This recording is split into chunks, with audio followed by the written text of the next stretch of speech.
Hi friends, പുതിയൊരു ക്ലാസ്സിലേക്ക് ഏവർക്കും സ്വാഗതം.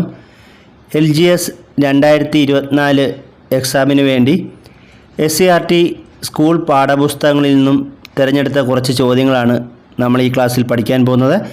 നമുക്ക് ക്ലാസ്സിലേക്ക് കടക്കാം. ശബ്ദത്തിൻ്റെ ഉച്ചതയുടെ യൂണിറ്റ് ഏതാണ്? ഡെസിബൽ. ശബ്ദത്തിൻ്റെ ഉച്ചതയുടെ യൂണിറ്റ് ഡെസിബലാണ്. മനുഷ്യന് കേൾക്കാൻ കഴിയുന്ന ശബ്ദത്തിൻ്റെ കുറഞ്ഞ പരിധി എത്രയാണ്? 20 ഹെർട്സ്. മനുഷ്യന് കേൾക്കാൻ കഴിയുന്ന ശബ്ദത്തിൻ്റെ കുറഞ്ഞ പരിധി 20 ഹെർട്സും കൂടിയ പരിധി 20,000 ഹെർട്സുമാണ്. മനുഷ്യന് കേൾക്കാൻ കഴിയുന്ന ശബ്ദത്തിൻ്റെ കുറഞ്ഞ പരിധി 20 ഹെർട്സും കൂടിയ പരിധി 20,000 ഹെർട്സുമാണ്. ഗാൾട്ടൺ വിസിലിൽ നിന്നും പുറപ്പെടുന്ന ശബ്ദത്തിൻ്റെ ആവൃത്തി എത്രയാണ്? 30,000 ഹെർട്സ്. ഗാൾട്ടൺ വിസിലിൽ നിന്നും പുറപ്പെടുന്ന ശബ്ദത്തിൻ്റെ ആവൃത്തി 30,000 ഹെർട്സാണ്. വവ്വാലുകൾ രാത്രിയിൽ സഞ്ചരിക്കുന്നത് ഏത് ശബ്ദ തരംഗങ്ങൾ പ്രയോജനപ്പെടുത്തിയാണ്? അൾട്രാസോണിക് തരംഗങ്ങൾ. വവ്വാലുകൾ രാത്രിയിൽ സഞ്ചരിക്കുന്നത് അൾട്രാസോണിക് തരംഗങ്ങൾ പ്രയോജനപ്പെടുത്തിയാണ്. ഭൂകമ്പം ഉണ്ടാകുമ്പോൾ ഏത് ശബ്ദ തരംഗങ്ങളാണ് പുറത്തു വരുന്നത്? ഇൻഫ്രാസോണിക്.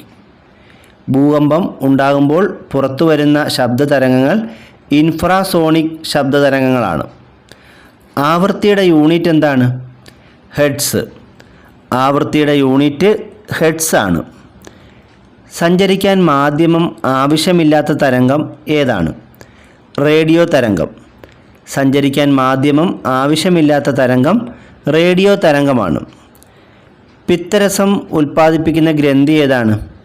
കരൾ. പിത്തരസം ഉൽപ്പാദിപ്പിക്കുന്ന ഗ്രന്ഥി കരളാണ്. ആഹാരത്തിൻ്റെ ദഹനം പൂർത്തിയാകുന്നത് എവിടെ വെച്ചാണ്? ചെറുകുടലിൽ വെച്ച്. ആഹാരത്തിൻ്റെ ദഹനം പൂർത്തിയാകുന്നത് ചെറുകുടലിൽ വെച്ചാണ്.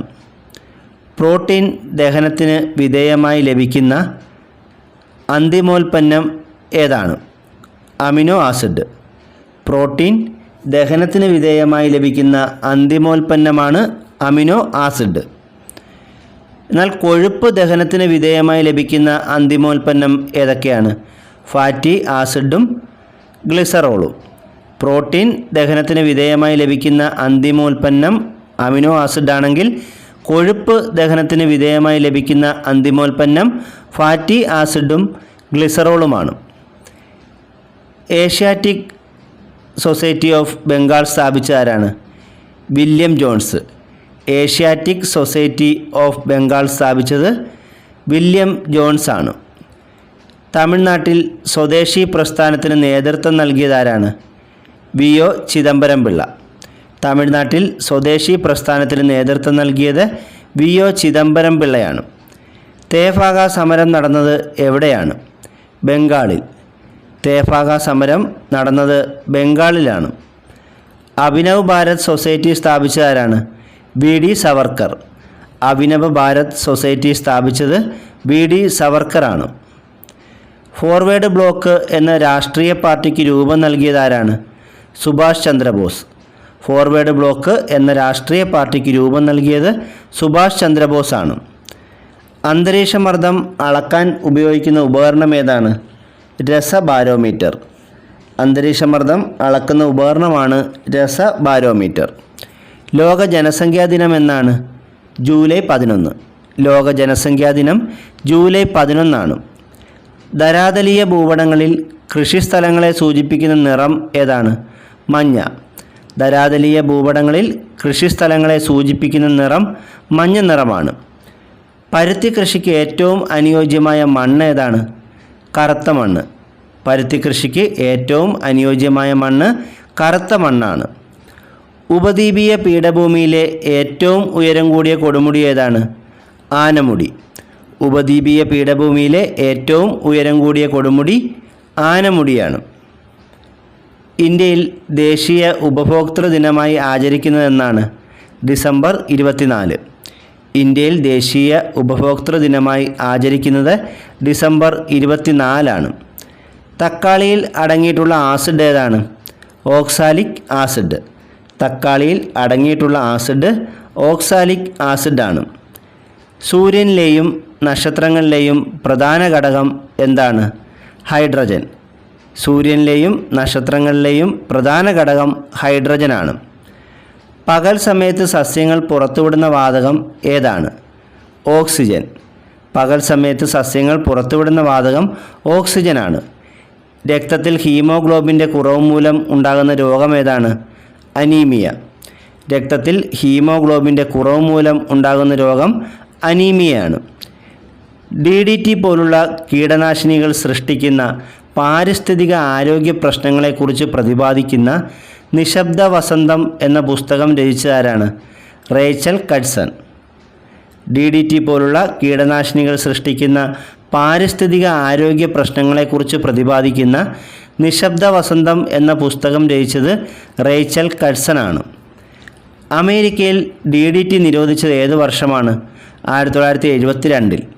അമേരിക്കയിൽ DDT നിരോധിച്ചത് 1972 സഹ്യപർവ്വതം, സഹ്യാദ്രി തുടങ്ങിയ പേരുകളിൽ അറിയപ്പെടുന്ന മലനിര ഏതാണ്? പശ്ചിമഘട്ടം. സഹ്യപർവ്വതം, സഹ്യാദ്രി തുടങ്ങിയ പേരുകളിൽ അറിയപ്പെടുന്ന മലനിര പശ്ചിമഘട്ടമാണ്. കൃത്രിമകാന്തങ്ങൾ നിർമ്മിക്കാൻ ഉപയോഗിക്കുന്ന ലോഹസങ്കരം ഏതാണ്? അൽനിക്കോ. കൃത്രിമകാന്തങ്ങൾ നിർമ്മിക്കാൻ ഉപയോഗിക്കുന്ന ലോഹസങ്കരം അൽനിക്കോയാണ്. ഹോർത്തൂസ് മലബാറിക്കസിൻ്റെ രചനയ്ക്ക് നേതൃത്വം നൽകിയത് ആരാണ്? Admiral Van Rheede. ഹോർത്തൂസ് മലബാറിക്കസിൻ്റെ രചനയ്ക്ക് നേതൃത്വം നൽകിയത് അഡ്മിറൽ വാൻഡ്രീഡാണ്. ശാസ്ത്രീയമായ മുയൽ വളർത്തൽ അറിയപ്പെടുന്ന പേരെന്താണ്? കൂണി കൾച്ചർ. ശാസ്ത്രീയമായ മുയൽ വളർത്തൽ അറിയപ്പെടുന്ന പേര് കൂണി കൾച്ചർ എന്നാണ്. ഗ്രേ ജയൻ്റ്, വൈറ്റ് ജയൻ്റ് എന്നിവ എന്തിൻ്റെ ഇനങ്ങളാണ്? മുയൽ. ഗ്രേ ജയൻ്റ്, വൈറ്റ് ജയൻ്റ് എന്നിവ മുയലിൻ്റെ ഇനങ്ങളാണ്. പഴങ്ങളുടെ രാജാവ് എന്നറിയപ്പെടുന്നത് മാങ്ങയാണ്. പഴങ്ങളുടെ രാജാവ് എന്നറിയപ്പെടുന്നത് മാങ്ങയാണ്. ചക്കയിൽ ഏറ്റവും കൂടുതൽ അടങ്ങിയിട്ടുള്ള പോഷക ഘടകം എന്താണ്? കാർബോഹൈഡ്രേറ്റ്. ചക്കയിൽ ഏറ്റവും കൂടുതൽ അടങ്ങിയിരിക്കുന്ന പോഷക ഘടകം കാർബോഹൈഡ്രേറ്റ് ആണ്. അന്നജം അയഡിൻ ലായനിയുമായി പ്രവർത്തിക്കുമ്പോൾ ഉണ്ടാകുന്ന നിറം എന്താണ്? കടും നീല നിറം.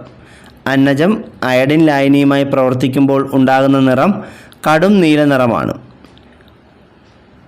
ഒരു വ്യാഴവട്ടം എന്നാൽ എത്ര വർഷമാണ്? 12 വർഷം.